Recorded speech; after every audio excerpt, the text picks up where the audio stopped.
Hola, buen día. Buen día. La clase de hoy, como les había dicho, vamos a arrancar a estudiar extremos para funciones de varias variables. Vamos a empezar con el estudio de extremos relativos, es decir, máximos y mínimos relativos, locales, y mañana y en la clase siguiente nos vamos a dedicar a analizar cómo podemos encontrar extremos absolutos en funciones de varias variables. La definición de extremos relativos sigue siendo la misma, ¿sí? Un máximo relativo en una función de varias variables ocurre cuando en un punto la función alcanza un valor más alto que en el resto de los vecinos, ¿sí? Y lo mismo con un mínimo, un valor más bajo que el resto de los vecinos de ese punto. No necesariamente es el valor más bajo que toma la función ni el valor más alto que toma la función, ¿sí? Es el más bajo o el más alto entre los vecinos de un entorno, de ese punto. Esa definición no cambia. Así como tampoco cambia la propiedad de que los extremos relativos solo pueden ocurrir en los puntos críticos de una función. Entonces, anotemos. Misma definición que en una variable,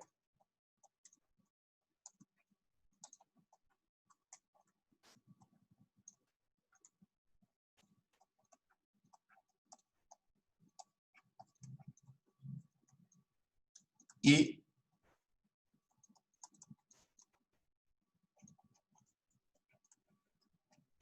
extremos relativos ocurren en los puntos críticos.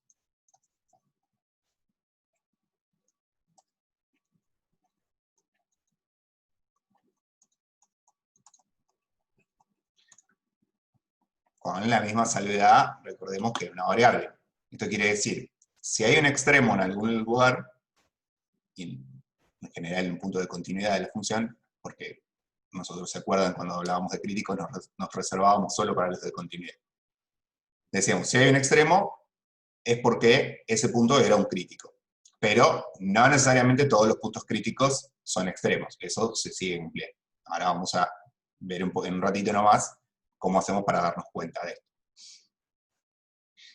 Pero antes tenemos que ver qué es un punto crítico en una función de varias variables. ¿Sí? Pensemos un ratito qué nos pasaba en una variable cuando había un máximo o un mínimo. ¿Se acuerdan? Si yo tenía, por ejemplo, una función así que acá tiene un máximo, ¿sí? Y le dibujo la recta tangente, justo en el máximo. ¿Cómo es esa recta tangente justo en el máximo? Paralela al eje X. Exacto, es horizontal, paralela al eje X, ¿sí? En varias variables nos va a pasar algo parecido, solo que la gráfica de una función de varias variables es una superficie y entonces cuando yo tenga un extremo, por ejemplo, si tengo una campana así, y acá tengo un máximo, lo que yo le voy a poder dibujar, ¿se acuerdan? Era un plano tangente. Y ese plano tangente va a ser horizontal, ¿sí? Entonces, en un extremo, si hay plano tangente, recordemos que no siempre hay, pero si hay plano tangente,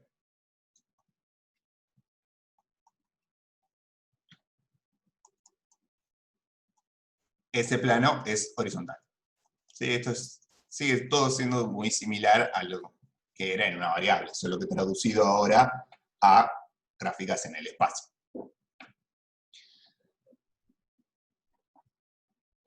¿Y se acuerdan ustedes cómo era la ecuación del plano tangente? ¿Cómo era? ¿Cómo habíamos visto? ¿De qué dependían los coeficientes de este plano? Del vector director y de un punto perteneciente. Del vector normal, perdón. El vector normal. ¿cómo tiene que ser el vector normal de este plano? ¿Cómo tienen que ser las componentes de este vector normal? En X y en Y tienen que ser 0. Exacto. Las dos primeras componentes son 0 y acá tendrá una componente que no sé cuánto vale, no importa. Pero además, nosotros ya hemos visto que si había plano tangente para una función de dos variables, los coeficientes de esa ecuación de plano tangente, ¿se acuerdan? Eran las derivadas parciales. El coeficiente en X era la derivada parcial en X y el coeficiente en Y era la derivada parcial en Y. ¿Sí? ¿Se acuerdan? La ecuación del plano tangente, por las dudas, también la escribimos acá. Si había plano tangente, la ecuación era así.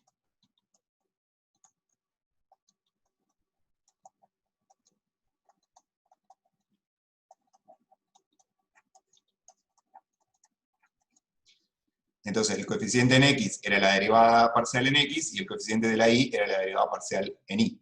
Estoy diciendo acá que esos dos tienen que ser 0 para que el plano sea horizontal. Entonces, lo que ocurre en un extremo es que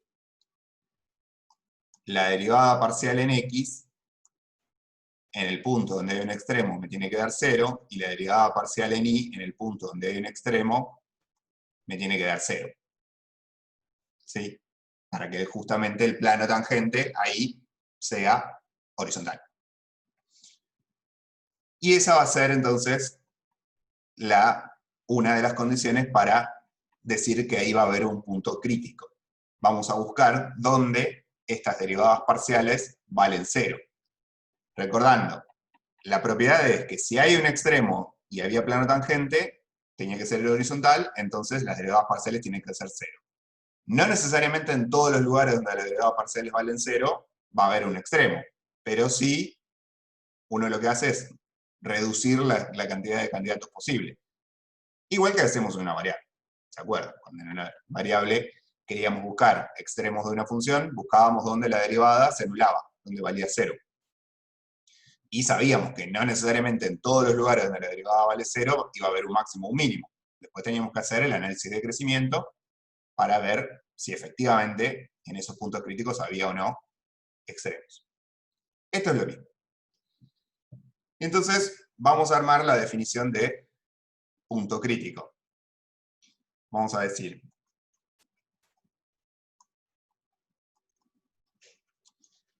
sea B un punto de continuidad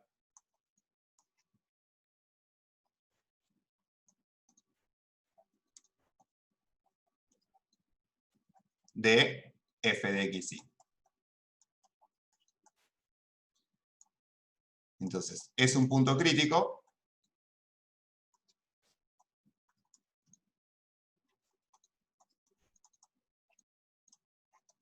si pasan una de dos cosas.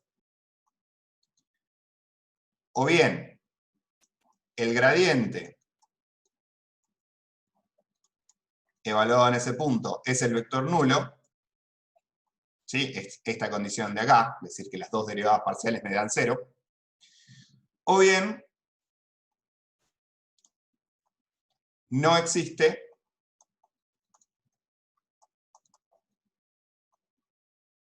al menos una de las derivadas parciales.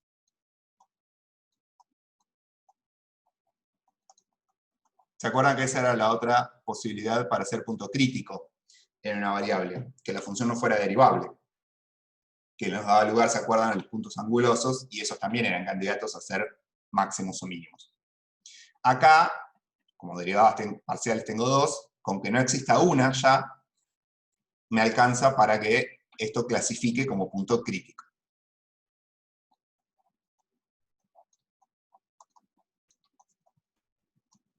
Siempre recuerden pensando en puntos donde la función es continua, ¿sí? Nuestra definición de crítico se va a limitar a esos puntos. Entonces, encontrar los puntos críticos en funciones de varias variables va a equivaler a hallar las derivadas parciales, las dos derivadas parciales, y fijarnos si hay algún lugar donde las derivadas parciales no existen, pero que eran lugares donde la función era continua, o si hay lugares donde las dos derivadas parciales al mismo tiempo valen 0. Eso nos va a implicar plantear un sistema de ecuaciones como este que está acá y resolver un sistema de ecuaciones, ¿sí? Porque, como estoy diciendo, las dos derivadas tienen que valer 0 al mismo tiempo, por eso esto arma un sistema de ecuaciones, ¿sí? Esta va a ser como la parte un poco más complicada ahora, porque lo que vamos a ver es que 99% de las veces este sistema de ecuaciones no me queda un sistema de ecuaciones lineal, re bonito y fácil de resolver. Me va a quedar un sistema de ecuaciones no lineal, que son complicados de resolver en general. Entonces, bueno, buena parte del trabajo va a estar acá, en cómo resolver este sistema de ecuaciones, ¿sí? Ahora un ratito hacemos algunos ejemplos. Pero, dijimos, buenísimo que podemos encontrar los críticos, pero no necesariamente todos los puntos críticos son máximos o mínimos. ¿Cómo hacemos para clasificarlos? En una variable hacíamos el estudio del signo de la derivada, con eso veíamos si la función era creciente o decreciente, y fantástico, ya de ahí salía si tenía máximo, tenía mínimo o no tenía nada. Acá se imaginan que eso no lo puedo hacer, porque recuerden todo lo que estuvimos aprendiendo sobre funciones de varias variables. Hay infinitas direcciones en las que yo puedo mirar el comportamiento de una función cuando me paro en un punto, ¿sí? Entonces, en algunas direcciones podría crecer, en otras no. Fíjense que, por ejemplo acá, lo que hace que este punto acá sea un máximo es que todas las direcciones en las que yo me puedo mover desde este punto son todas, en todas, la función siempre baja. Eso hace que ahí haya un máximo. Y en un mínimo ocurre al revés. Yo me paro en un mínimo, en todas las direcciones que yo puedo mirar, la función siempre sube, siempre crece. Pero son infinitas las direcciones en las que puedo mirar. Entonces no tengo chance de analizar las infinitas direcciones en las que puedo mirar y ver si en las infinitas direcciones la función crece o la función decrece. ¿Por qué? Insisto, para que haya un máximo, tiene que bajar la función de crecer en todas las direcciones en las que yo podría moverme. Y lo mismo para que haya un mínimo, ¿sí? Bajar o quedar igual. Recuerden que extremos relativos también podía ver si la función se mantenía constante, porque la definición de extremo relativo era un mayor igual o un menor igual. Pero, insisto, no hay forma de hacerlo eso. No lo voy a poder calcular nunca. Entonces, lo que vamos a hacer es, vamos a presentar un criterio, que se llama el criterio de la derivada segunda, que también existe para funciones de una variable. Nosotros no lo analizamos cuando hicimos el estudio de extremos, estaba ahí mencionado, pero no lo analizamos en profundidad. Ahora se los vuelve a mencionar en el apunte, si se fijan, les cuenta cómo es el criterio de la derivada segunda para funciones de una sola variable. El problema que tiene el criterio de la derivada segunda, y el motivo por el cual no le damos mucha bolilla, es que a veces falla. Falla en el sentido de que no siempre me va a servir para determinar si en un punto crítico hay un extremo o no. Sí, hay veces que el criterio dice, no sé, la verdad que acá no tengo idea qué pasa. Por eso no es un criterio que me sirva siempre. En funciones de varias variables nos va a pasar lo mismo, ¿sí? Ahora vamos a definir el criterio de las derivadas segundas y vamos a ver que hay veces en las que el criterio no me sirve. Pero bueno, acá lamentablemente no tenemos otra herramienta, ¿sí? Entonces nos vamos a tener que conformar con esta herramienta un poco parcial. Vamos a enunciarla. Entonces, ¿cómo clasificar?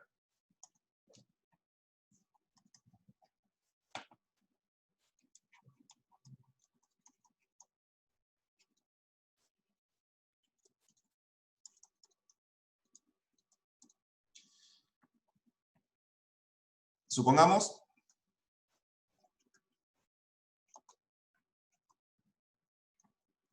que AB es un punto crítico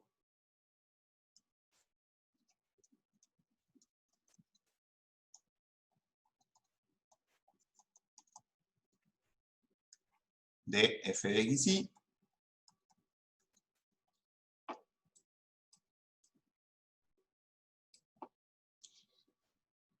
y que las derivadas segundas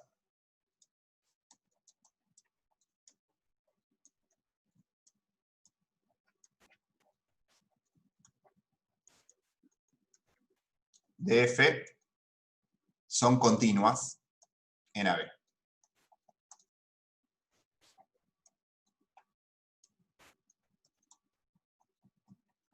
Y en realidad también tienen que ser continuas en un entorno de AB. O sea, en algún circulito, en algún disquito cerca de AB. ¿Se acuerdan las derivadas segundas, no? Que se las conté, se las presenté cuando estudiamos derivadas parciales. Una función de dos variables, yo tengo dos derivadas parciales, la derivada respecto de x y la derivada respecto de y. Esas son nuevas funciones que a su vez las puedo volver a derivar respecto de x y respecto de y. Eso me da lugar entonces a 4 derivadas segundas. La de x la vuelvo a derivar respecto de x o la puedo derivar respecto de y.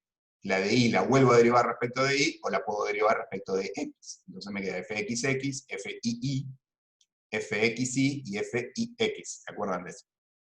Son 4 derivadas segundas. Le estoy pidiendo a la función que esas 4 derivadas segundas sean continuas en el punto crítico que quiero clasificar. Suponiendo que eso se cumple, definimos una cantidad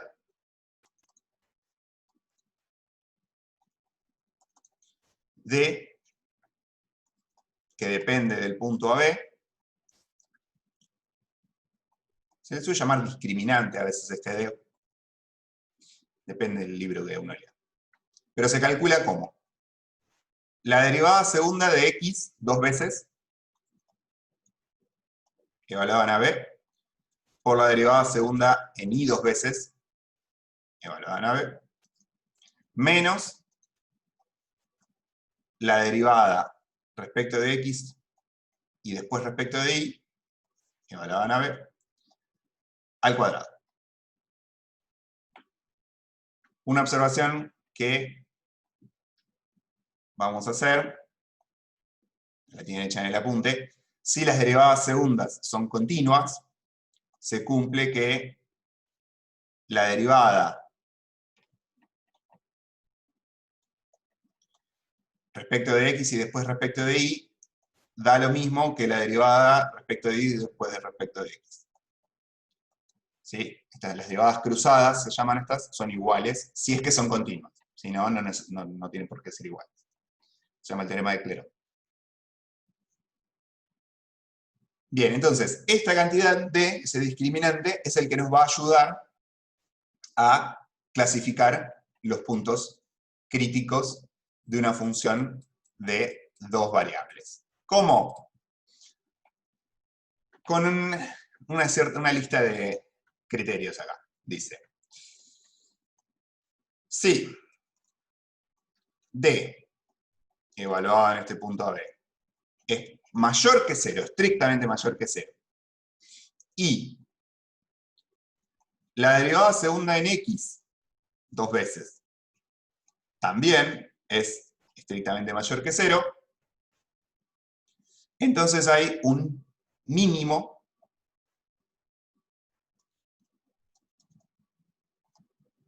local en AB. Por otro lado, si este número D me da positivo y esta derivada respecto de x dos veces me da negativa, entonces hay un máximo local en AB.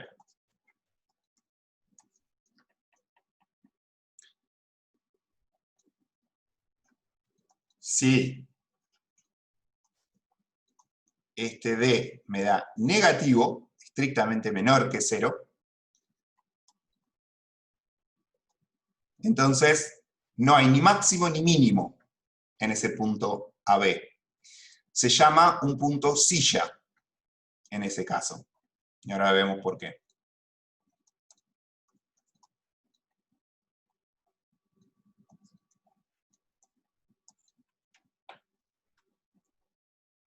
Y por último, fíjense que me queda un caso para analizar. Analicé si el D es positivo, si el D es negativo, me falta ver qué pasa si el D es 0.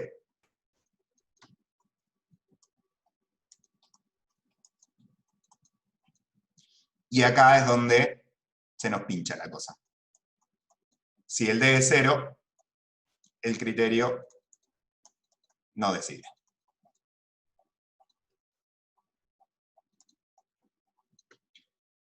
Que no decide quiere decir, no me sirve. No me sirve este criterio para saber qué está ocurriendo en el punto AB. Y vamos a tener que hacer otra cosa, que ahora lo vemos después con un ejemplo. Ese es el fallo que tiene el criterio de las derivadas segundas, y por eso es que cuando lo hicimos cuando vimos en una variable, no lo dimos, porque en una variable era muy fácil encontrar un criterio que siempre me sirve, que es el de analizar crecimiento y decrecimiento.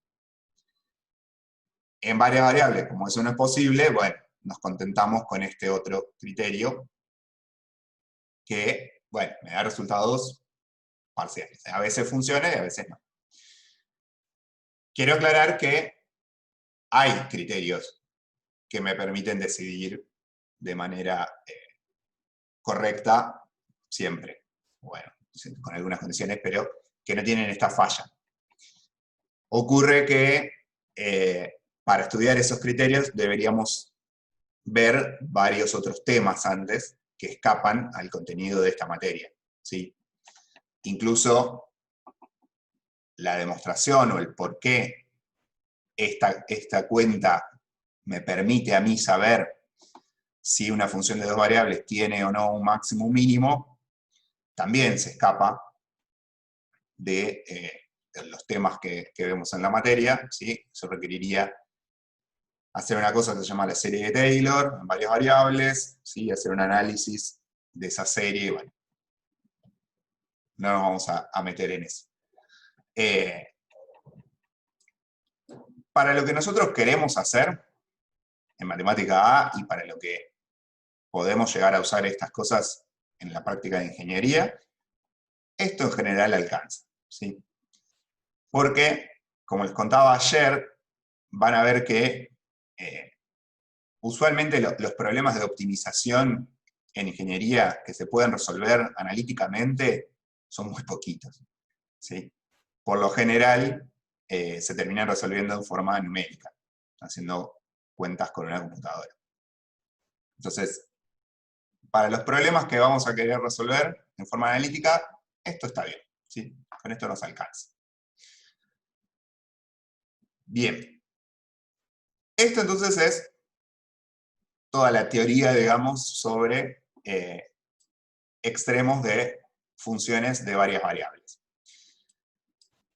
Antes de pasar a hacer algún ejemplo, vamos Profe, a... Sí, sí. punto silla era como si fuese punto neutro, ¿no? Como que no hay ninguno de ¿Punto los qué, dos perdón? constantes. Punto silla. Claro, punto silla, ahora les iba a mostrar algún ejemplito, ahí no hay ni máximo ni mínimo, vamos a anotarlo por las dudas. Sí, porque me estaba anotando y me quedé con la duda. Si no tenía, si es constante, digamos. No, no es constante la función.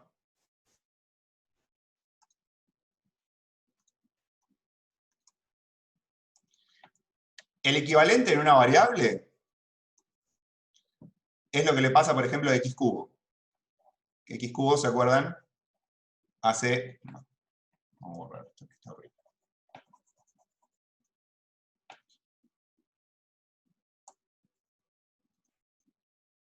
Hace una cosa así.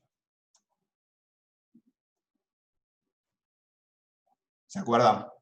X cubo viene subiendo Acá en 0 la derivada vale 0, es un punto crítico, pero después sigue subiendo. Es como que hace un descansito, la función viene subiendo, para un cachito para tomar aire y después sigue subiendo.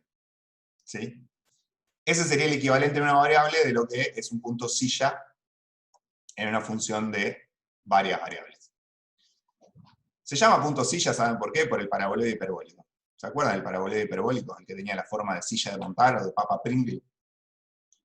En el centro, en el medio, ese es un punto silla, porque es un punto donde el plano tangente es horizontal, o sea, es un punto crítico, pero no es ni máximo ni mínimo, porque para algunos lugares la función sube y para otros lugares la función baja. Eso es lo que está ocurriendo.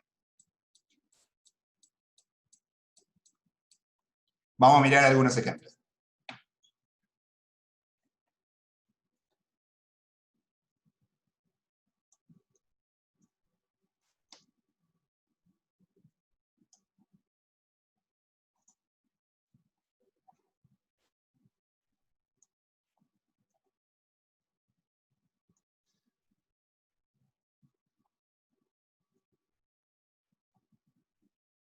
Si yo tengo una función así, ¿sí? Que tiene un máximo acá,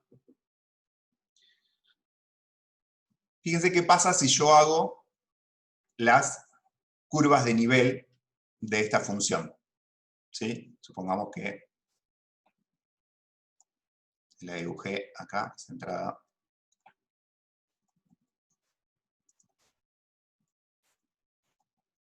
En los ejes. Y dibujo las curvas de nivel de esta función. Supongamos que es como un paraboloide circular apuntando para abajo, ¿sí? Entonces, las curvas de nivel son circunferencias.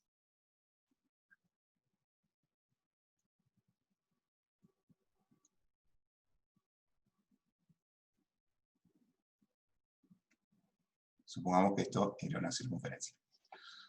Y lo que voy notando, ¿se acuerdan que las curvas de nivel eran como los cortes con planos horizontales, ¿sí? Como que yo la corto acá, la corto acá, la corto acá, la corto acá, y todas estas circunferencias, cuando las miro desde arriba, cuando las aplasto contra el plano, las veo así en el plano XY, como circunferencias, que son las curvas de nivel. Y los niveles de estas curvas van subiendo hacia el centro, ¿sí? Vamos, no sé, vamos a inventar, qué sé yo. Este nivel 1, 2, 3, 4. Y a medida que me acerco al 0, 0, que es donde yo le puse el máximo a esta función, las curvas son cada vez más altas, ¿sí? Entonces, ese es el comportamiento que uno espera ver cerca de un máximo. Cerca de un máximo, lo que ocurre es las curvas de nivel empiezan a ser cada vez más altas, cada vez más altas. O también lo puedo pensar al revés. Puedo pensar, bueno, si yo me paro acá, que hay un máximo, en el 0, 0, y arranco a caminar, no importa en qué dirección yo arranque a caminar, siempre voy a ir encontrando curvas de nivel que están cada vez más abajo. ¿Sí? Justamente porque estoy parado en un máximo. ¿Estamos de acuerdo? En un mínimo ocurre algo parecido, pero con sentido contrario.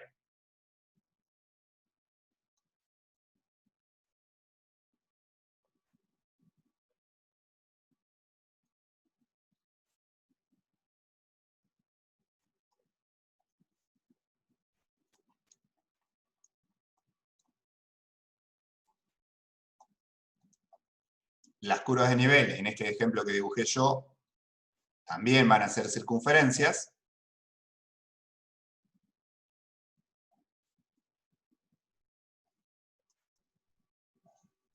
Pero lo que observo es que los niveles ahora van subiendo.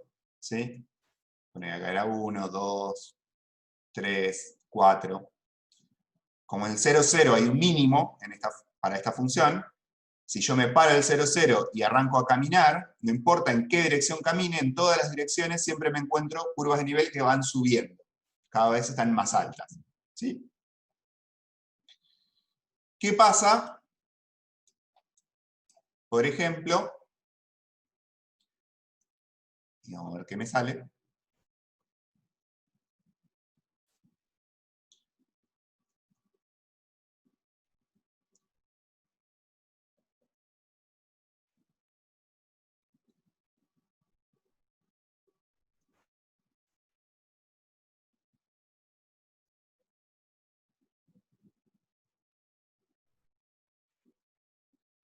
con el paraboloide hiperbólico.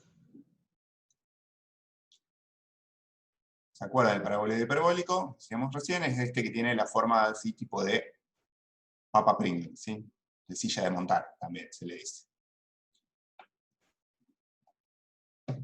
Las curvas de nivel, ¿se acuerdan de esta función? Eran hipérbolas, ¿sí? Si yo iba cortando, me iba encontrando con hipérbolas, acá, así. Entonces, si yo dibujo las curvas de nivel de esto,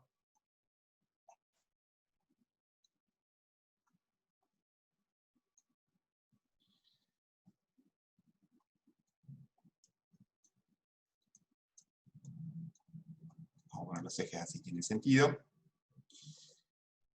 Las curvas de nivel son así. Son hipérbolas. Así o así. Bueno, ese no me salió muy hipérbola.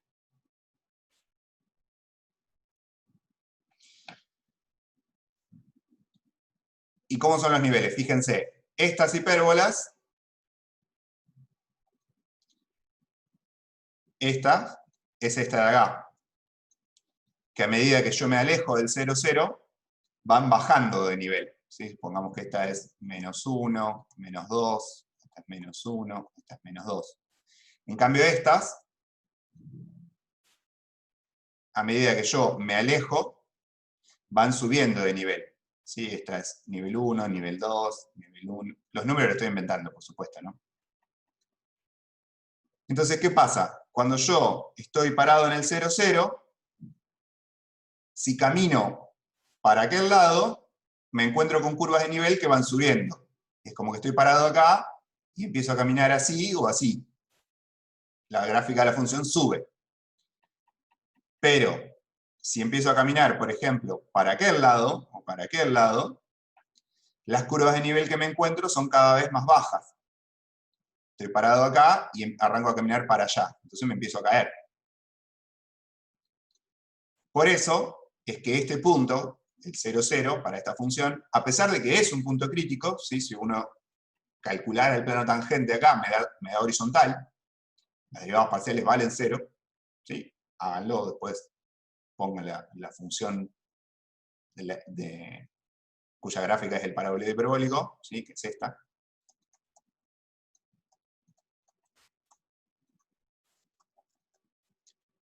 Fíjense que efectivamente tiene un punto crítico en el 0, 0, pero ese punto crítico no es ni máximo ni mínimo, porque en algunas direcciones en las que yo me muevo la función baja y en otras direcciones la función sube. Entonces, ahí no hay ni máximo ni mínimo. Hay un punto silla. Y de hecho el nombre punto silla viene por este, ¿sí? Porque parece como si se formara una silla, justamente, porque como en algunas direcciones baja y en otras sube, queda como esa silla de montar, ¿sí?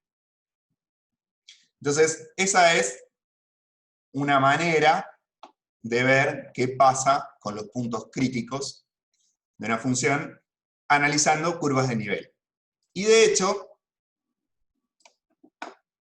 cuando nos encontremos con este problema, ¿sí? Que el criterio no decide, el criterio de la derivada segunda, lo que vamos a hacer es, vamos a recurrir a dibujar curvas de nivel, a ver si con eso nos damos cuenta de si hay un máximo, hay un mínimo o hay un punto silla.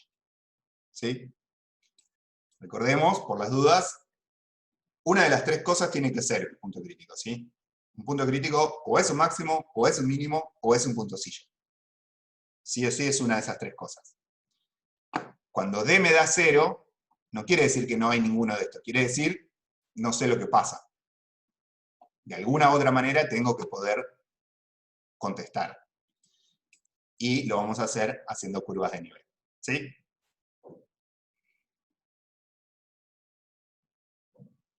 Bien. Vamos a hacer un ejemplo. Acá me pregunta David, ¿cuándo podría ser el D igual 0? Vamos a hacerlo con un ejemplo.